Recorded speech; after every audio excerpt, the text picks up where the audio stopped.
Hello everyone, कैसे हैं सब लोग? बढ़िया है।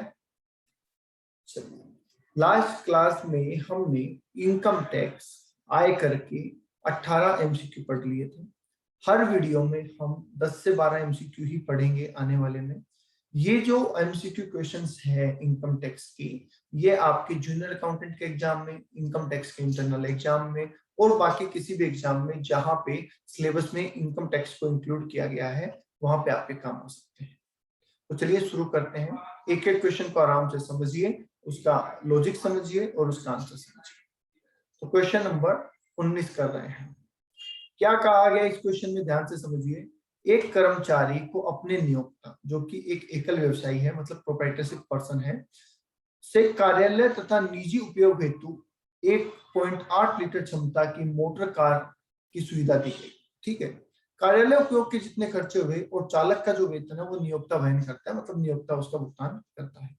कार की सुविधा का मूल्यांकन कितना होगा यदि कर्मचारी का वेतन 12,000 रुपए प्रति माह है। तो यहाँ पे देखिए, ध्यान से समझिए। पहली बात तो आपको क्या मिला है सर? कार मिली है। कार की साइज कितनी है? 1.8 लीटर है। ठीक है। कार का इस्तेमाल किस में आ रहा है सर? सर कार का जो इस्तेमाल आ रहा है वो व्यक्तिगत और कार्यालय दोनों प्रयोग में आ रहा है। ठीक है। जो खर्चे कार्यालय के हो रहे हैं उसका भुगतान कौन कर रहा है? अपना नियोक्ता कर रहा है, हमारा बॉस कर रहा है। और जो चालक की जो वेतन है उसका भुगतान भी कौन कर रहा है? नियोक्ता कर रहा है। हमारे जो व्यक्तिगत खर्चे हैं उसका भुगतान हम खुद कर रहे हैं। ठीक है, स्वयं कर रहे हैं। तो क्या हमें कुछ फायदा हो रहा है इस कार से? जी हाँ, हमें फायदा तो हो रहा है।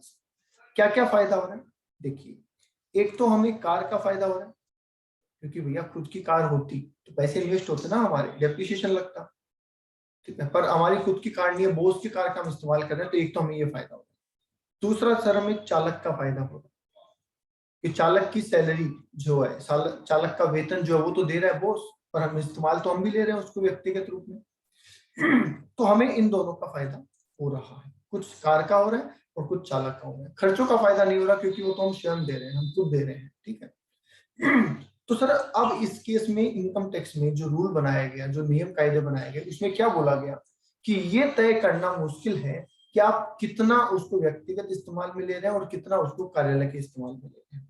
इसलिए यहाँ पे एक फिक्स अमाउंट कर दिया गया कि हम आपका इतना रुपए फायदा मानेंगे अगर ऐसी स्थिति होती है तो। अब यहाँ पे इस बात का भी फर्क पड़ता है कि गाड़ी की जो साइज है, जो कैपेसिटी है, वो कितनी है। अगर गाड़ी 1.6 लीटर की कैपेसिटी की होती है तो उसे छोटी गाड़ी बोला जाता है, और अगर गाड़ी 1.6 लीटर से ज्यादा की कैपेसिटी की होती है तो उसे बड़ी गाड़ी बोला जाता है। क्योंकि हमारे इस क्वेश्चन में बड़ी गाड़ी है तो हम उसी के हिसाब से हमारी गणना करेंगे। कार के लिए 900 रुपए प्रति माह का फायदा माना जाता है, और ड्राइवर के लिए भी 900 रुपए प्रति माह का फायदा माना जाता है। ठीक है। अगर सर ये गाड़ी छोटी होती तो 900 रुपए जो कार का है उसकी जगह 600 रुपए आ जाता अगर गाड़ी छोटी होती तो 12 महीने देखिए आपके ये फायदा हुआ। तो ये आपका फायदा हो गया 10,800 का, और चालक को लेके भी आपका फायदा हो गया 10,800 का। तो कुल मिला के 21,600 रुपए का आपका फायदा हो गया। तो ये होगा आपका आंसर। पहला जो पॉइंट है 21,600 रुपए, ये आपका सही जवाब है। यहाँ पे सैलरी का कोई मतलब नहीं है, आपका वेतन कितना है इस बात से यहाँ पे कोई फर्क नहीं पड़ने वाला है। अगर पूरे साल का जो वेतन है वो 50,000 से कम होता तो इस बात का फर्क पड़ता, पर यहाँ पे 12,000 रुपए प्रति माह है तो 50,000 से तो काफी ज्यादा है।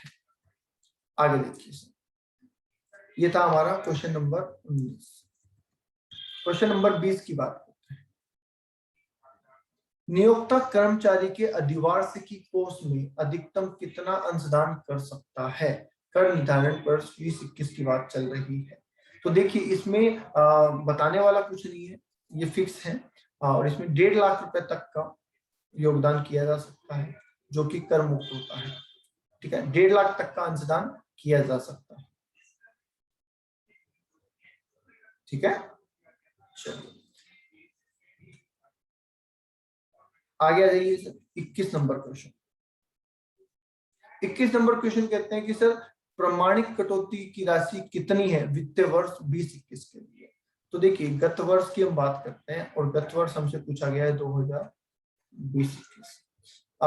जो धारा 16 है हमारी, पिछले वीडियो में हमने देखा था कि धारा 16, ठीक है, 1A जो है, इसके अनुसार हम जितना भी वेतन कमाते हैं उसमें से 50,000 रुपए की हमको प्रमाणित कटौती मिल जाती है। अगर हमारी जो वेतन है वो 50,000 से कम है तो जितना वेतन है उतनी मिल जाएगी, और अगर 50,000 से ज्यादा है तो 50,000 तक की इसमें से कटौती मिल जाती है। ठीक है, हाँ, तो हमारा सही जवाब हो जाएगा इसमें 2 नंबर ऑप्शन 50,000। सर ये वित्तीय वर्ष लिखने की जरूरत क्या थी?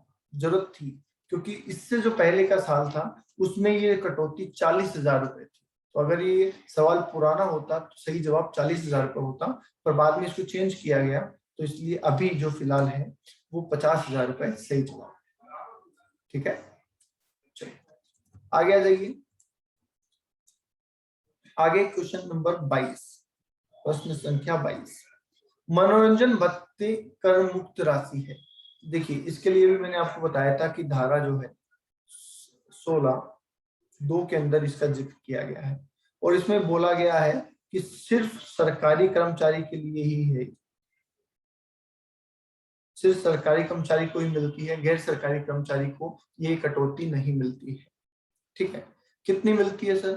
तो ये जो मिलती है ये इसमें 3 पॉइंट देखे जाते हैं कि आपको सैलरी कितनी मिल रही है, ठीक है, आपको जो मनोरंजन भत्ता मिल रहा है वो कितना मिल रहा है, ये कई चीजें इसमें देखी जाती है। पर अधिकतम जो इसमें मिलती है, मैक्सिमम जो इसमें मिलती है वो 5,000 रुपये मिलती है।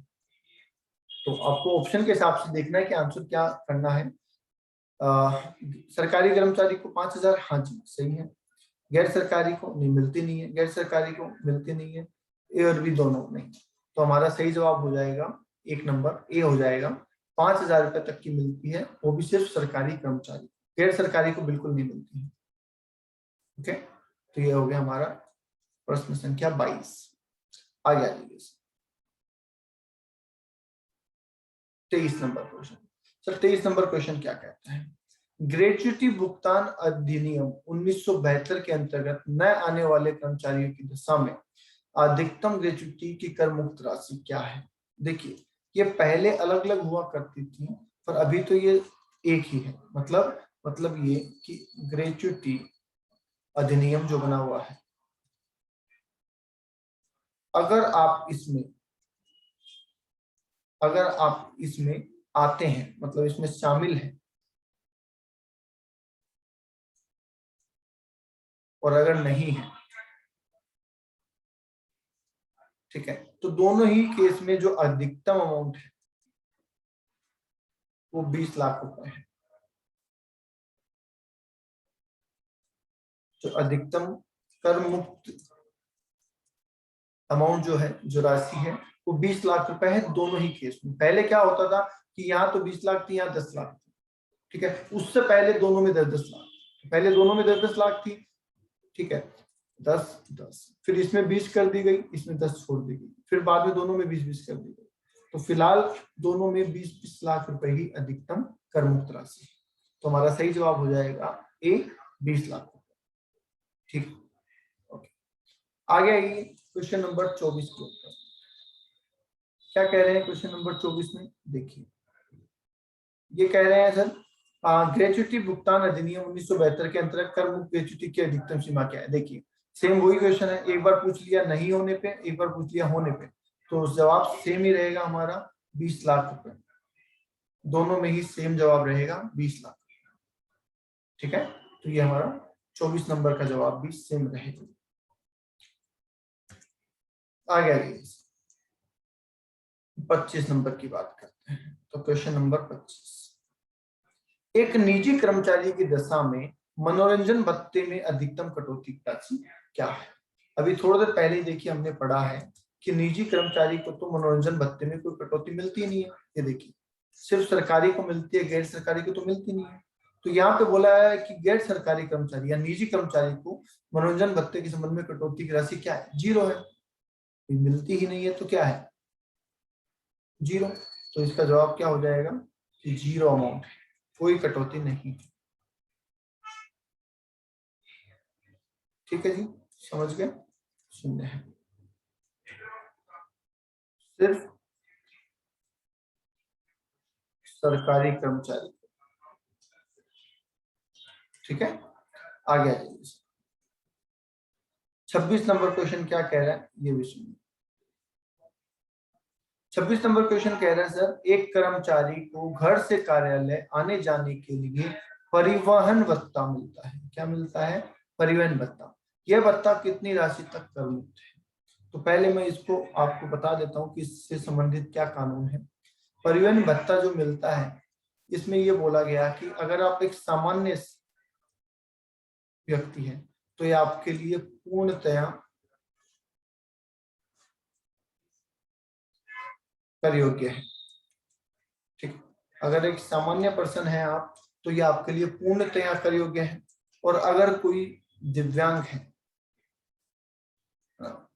डिसेबल्ड है, तो उनके लिए ये 3200 रुपए प्रति माह के लिए कर मुक्त होता है। ठीक है, ये आपके पूछा जा सकता है एग्जाम में, तो इसलिए मैंने इसका पूरा प्रोविजन बता दिया है कि परिवहन भत्ता अगर एक सामान्य कर्मचारी को मिलता है तो पूर्णतः कर योग्य है, और अगर दिव्यांग कर्मचारी को मिलता है तो 3200 रुपए प्रति माह तक कर मुक्त है। उससे ज्यादा वाला जो भी राशि होगी वो आपकी कर योग्य होगी। ठीक है, तो क्या बोल रहा है हमारा 26 नंबर क्वेश्चन? 26 नंबर क्वेश्चन कह रहा है सर, एक कर्मचारी को घर से कार्यालय आने जाने के लिए परिवहन भत्ता मिलता है, ये भत्ता कितनी राशि तक कर मुक्त है? तो बताइए, इसमें कहीं लिखा है कि ये विकलांग दिव्यांग है? नहीं। तो इसके लिए ये उनके लिए पूर्णतया क्या है? पूर्णतया कर योग्य है। अब पूछा क्या है, ध्यान से देखो, पूछा कर मुक्त है। तो जो चीज पूर्णतया कर योग्य वो कर मुक्त कितनी है? जीरो। तो ये भी ध्यान रखिएगा, कई बार जल्दबाजी में हम ये नहीं देखते कि पूछा क्या है, कर मुक्त पूछा है या कर योग्य पूछा है, और हम सीधा आंसर कर देते, तो गलत हो जाएगा, ध्यान रखिएगा। ठीक है, तो कर योग्य पूरा है और कर मुक्त शून्य है, और हमसे कर मुक्त पूछा है इसलिए शून्य है। पहला जवाब सही हो जाएगा। ठीक है, चलिए आगे देखिए। 27 नंबर क्वेश्चन देखिए। 27 नंबर क्वेश्चन कह रहा है सर, एक कर्मचारी जो अंधा है, घर से कार्यालय आने जाने के लिए यातायात भत्ता मिलता है, यह भत्ता कितनी राशि तक कर मुक्त है? बताइए कितनी राशि तक कर मुक्त? घर से कार्यालय आने जाने तक, तो यही हो गया परिवहन भत्ता ही हो गया। आप इसको परिवहन भी बोल सकते हैं, आप इसको यातायात भी बोल सकते हैं। तो ये 3200 रुपए प्रति माह के लिए हो जाएगा, लिखा ना यहाँ पे 3200 प्रति माह कर मुक्त है। तो सामान्य जो दिव्यांग पर्सन है, यहाँ पे देखिए इन्होंने पहले ही लिख दिया कि ये क्या है? अंधा है, तो इसका मतलब दिव्यांग है। तो दिव्यांग है तो इनके लिए 3200 रुपए प्रति माह के लिए ये कर मुक्त है। ठीक है, चलिए अगले क्वेश्चन पे आइए सर। ये आपका 26, ये आपका 27 हो गया है। 28 नंबर पे आइए। 28 नंबर क्या है? 28 नंबर क्वेश्चन कह रहा है सर, श्री रौनक जैन एक कंपनी में प्रबंधक है। वे 1 अक्टूबर 2018 को, ठीक है, 1 अक्टूबर 2018 को 10,000 वेतनमान का क्वेश्चन है, 10,500 और 20,000 पे कार्यरत है। उन्होंने 1 फरवरी 2020 को, जानकारी पूरी लिख लें पहले, 1 फरवरी 2020 को 3 माह का अग्रिम वेतन लिया था। 3 माह का अग्रिम वेतन लिया था, पहले ले लिया था। ठीक है, कर निर्धारण वर्ष 21-22 के लिए उनका मूल वेतन बताइए। तो हमें कर निर्धारण वर्ष जानना है, जो कि 2021-22 है। तो जाहिर सी बात है गत वर्ष क्या होगा? 2020-21 होगा। गत वर्ष क्या होगा? 2020-21 होगा। गत वर्ष 2020-21 का मतलब हमें जो कैलकुलेशन करनी है, क्या वो 1 अप्रैल से लेके 2020 से लेके 31 मार्च 2021 के लिए करनी है क्या? हाँ जी, हमें कैलकुलेशन इस पीरियड के लिए करनी है, समझ गए? अब सर इस पीरियड के लिए कैलकुलेशन करनी है, पर एक बात देखो, यहाँ पे खास बात कही गई है पहले कि 1 फरवरी 2020 को पिछले साल उन्होंने 3 माह का वेतन अग्रिम ले लिया था। तो कौन से 3 माह का वेतन अग्रिम लिया होगा एक बार बताना? फरवरी का लिया होगा, मार्च का लिया होगा और अप्रैल का लिया होगा, ठीक है? तो इसका मतलब जिस अप्रैल की हम बात कर रहे हैं उसका तो पहले से ही उन्होंने अग्रिम वेतन ले लिया है, उसका तो पहले से अग्रिम वेतन ले लिया है। और हमने ये पढ़ा हुआ है कि अग्रिम वेतन जब मिलता है तो उसी साल उस पर कर लग जाता है, ठीक है? हमने कहा था ना कि देय हो जाए या प्राप्त हो जाए, जो पहले हो जाए। तो अग्रिम वेतन तो पहले प्राप्त हो जाता है, तो जिस साल ये प्राप्त होता है उसी साल इस पे कर लग जाता है। तो क्या मैं ऐसे कह सकता हूं कि अप्रैल माह का जो वेतन है वो तो मुझे पिछले साल ही मिल गया था, इसलिए उसका जो कर है वो तो पिछले साल ही लग गया, उसकी तो बात ही खत्म हो गई, समझ गए? तो अब मुझे जो गणना करनी है वो कहां से कहां तक करनी है? अप्रैल तो गया, तो मुझे मई 2020 से लेके मार्च 21 तक करनी है, ठीक है? हाँ जी। अब कैसे करेंगे तो वो और सुन लीजिए। सर 10,000 आपकी प्रारंभिक सैलरी है, 500 रुपये हर साल बढ़ेंगे जब तक 20,000 ना हो जाए, ठीक है? हाँ जी। तो बताइए कब इन्होंने जॉब ज्वाइन करी थी, नौकरी कब ज्वाइन करी थी? 1 अक्टूबर 18 को। तो मैं यहाँ लिख देता हूँ 1 अक्टूबर 2018 को इन्होंने नौकरी ज्वाइन की। उस दिन इन्हें कितने रुपए मिल रहे होंगे? क्या इन्हें 10,000 प्रति माह मिल रहे होंगे? हाँ। जैसे ही 1 अक्टूबर 2019 आया, क्या इन्हें 10,500 रुपये प्रति माह मिलने लग गए? हाँ। और जैसे ही 1 अक्टूबर 2020 आया, क्या इन्हें 11,000 रुपये प्रति माह मिलने लग गए? हाँ। तो हम ऐसे भी कह सकते हैं कि 1 अक्टूबर 2018 से लेकर 30 सितंबर 2019 तक इनको 10,000 रुपये मिलते थे महीने के। 1 अक्टूबर 2019 से 30 सितंबर 2020 तक इनको 10,500 रुपये मिलते थे हर महीने के। और 1 अक्टूबर 2020 से 30 सितंबर 2021 तक इनको 11,000 रुपये प्रति माह मिलते हैं,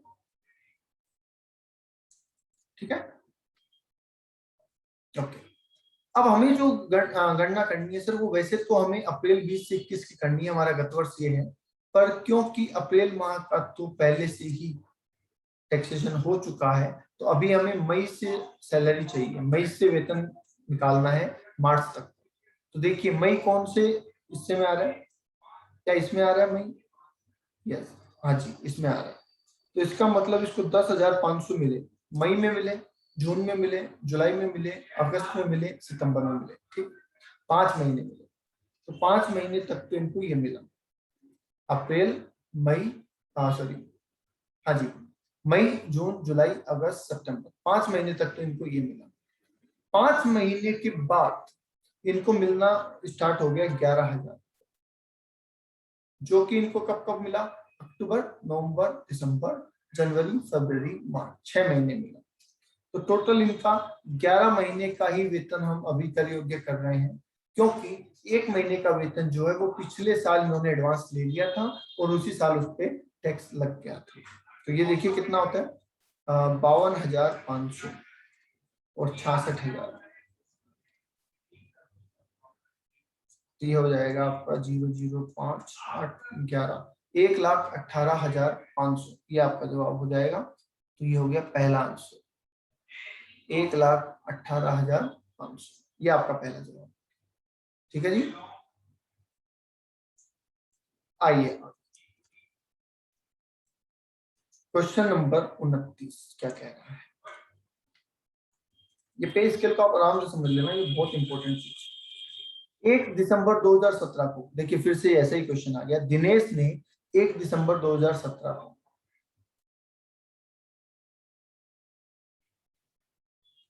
दिनेश ने 1 दिसंबर 2017 को 8,000 रुपए, 1,000 रुपए और 27,000 इस वेतनमान के ऊपर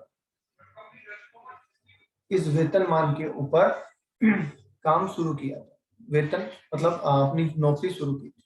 ठीक है, आगे लिखा है वेतनमान में 12,000 रुपये प्रारंभिक वेतन में एक कंपनी में नौकरी प्राप्त की।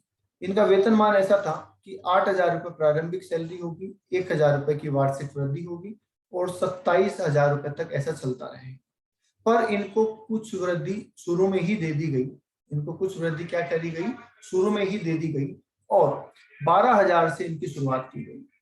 12,000 रुपये प्रति माह से शुरुआत की गई। इनको कहा कि आपको 8,000 से शुरू करने की जरूरत नहीं है, हमारा सिस्टम तो यही चल रहा है, पर हम आपकी शुरुआत सीधे 12,000 रुपये प्रति माह से करेंगे। ठीक है, कोई बात नहीं। तो 12,000 रुपये प्रति माह से इनकी शुरुआत कर दी गई। अब 12,000 प्रति माह से शुरुआत की, आगे क्या कह रहा है, सेवा नियमानुसार उनका वेतन अगले माह की प्रथम तारीख को दे होता है। अब ये लाइन बहुत ही महत्वपूर्ण है, क्योंकि इसके हिसाब से हमें ये पता चलता है कि हमारी जो गत वर्ष होगा वो गत वर्ष कहां से कहां तक होगा, वो हमारा 1 मार्च 2020 से 28 फरवरी 2021 होगा। ठीक है, इससे हमें क्या पता चल रहा है कि हमारा जो गत वर्ष है वो अप्रैल से मार्च ना होके मार्च से फरवरी होगा, क्योंकि इनका जो वेतन है वो अगले महीने की 1 तारीख को दे होता है। ठीक है जी, भुगतान अगले माह की प्रथम तिथि को होता है। ठीक है, उससे भुगतान से अब कोई मतलब नहीं, ये हो गया। और कर निर्धारण वर्ष 21-22 के लिए मूल वेतन की गणना करेंगे। ठीक है, तो इसमें देखिए बड़ा काम है, पहले आप इसको आराम से क्वेश्चन को समझ लीजिए। 1/12/2017 में इनकी नौकरी लगी और इनका जो प्रारंभिक वेतन था वो 12,000 था। हर साल इनके 1,000 रुपये बढ़ने थे जब तक कि 27,000 ना हो जाए। तो इस हिसाब से 1/12/17 से लेके 30/11/18 तक इनको 12,000 रुपए मिलते थे। ऐसा बोल सकता हूं क्या? हाँ जी, कि सर 1 दिसंबर 2017 से लेके 1 दिसंबर 2017 से लेके 31 नवंबर 2018 तक इनको 12,000 रुपये प्रतिमाह मिलते थे, क्योंकि इनका प्रारंभिक वेतन 8,000 ना होके 12,000 था।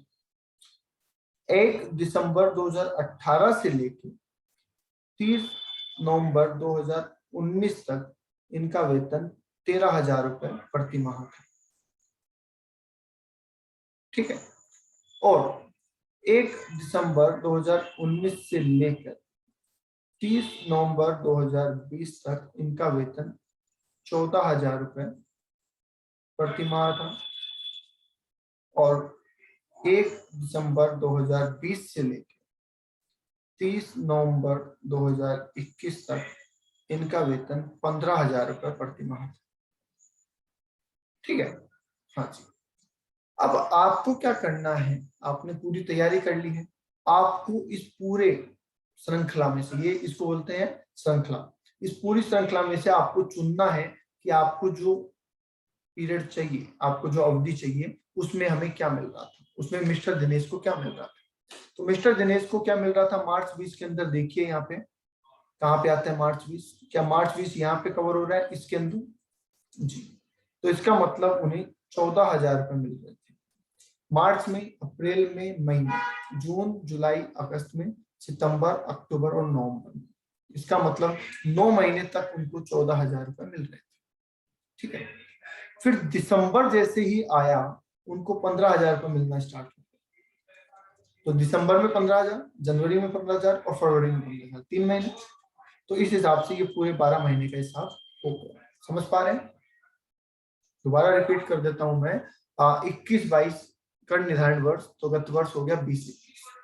गत वर्ष 20-21 का मतलब 1 मार्च से लेकर 28 फरवरी की आपको गणना करनी है।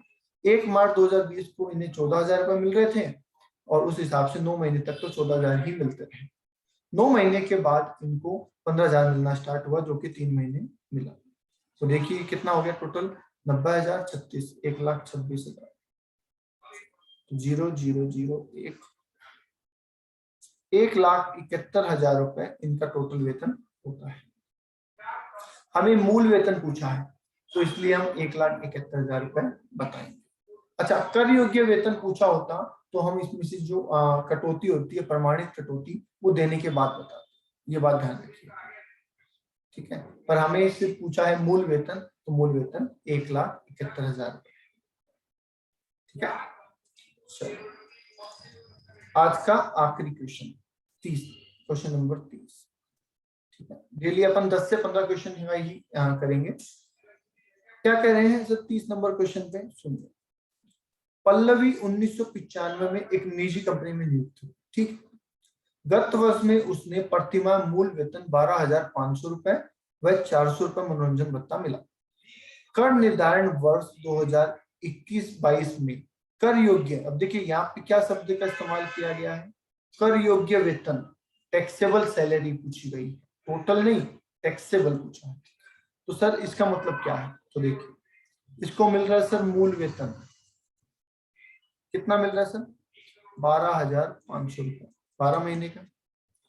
इसको मिल रहा है मनोरंजन भत्ता, मनोरंजन भत्ता कितना मिल रहा है सर, 400 रुपए प्रति माह, ठीक है। ये निजी है, देखो यहाँ पे लिखा हुआ निजी कंपनी, इसको ध्यान रखना। क्यों सर, ये क्या काम आएगा, अभी बताते हैं क्या काम आएगा, पहले इसको कर लेते हैं। 1,50,000 तो आ जाएगा ये, और 4,800 आ जाएगा ये, तो 1,54,800 रुपए ये होता है सकल वेतन, ठीक है। अब इसमें से हम कटौती देते हैं, कटौती जो कि धारा 16 में आती है, ठीक है। अब 16 में एक तो इंटरटेनमेंट अलाउंस जो कि मनोरंजन भत्ता होता है उसकी मिलती है, पर वो सिर्फ सरकारी कर्मचारी को मिलती है, और ये तो क्या है, निजी कंपनी में है, इसलिए वो तो इन्हें मिलेगा नहीं। तो सिर्फ इन्हें एक प्रमाणित कटौती मिलेगी, और उस प्रमाणित कटौती को कितना मिलता है, अभी बताया था थोड़ी देर पहले ही, 50,000 रुपए। तो 50,000 की प्रमाणित कटौती इनको मिल जाएगी। तो जो इनकी कर योग्य वेतन है वो हो जाएगा 1,04,800। तो हमारा ऑप्शन हो जाएगा डी, डी ऑप्शन हमारा आंसर हो जाएगा, 1,04,800 रुपए का इनका कर योग्य वेतन। आशा करते हैं आपको समझ में आ गया होगा, फिर भी कोई डाउट हो तो आप कॉल करके पूछ सकते हैं। आज के लिए इतना ही, थैंक यू, फिर मिलेंगे नेक्स्ट वीडियो में।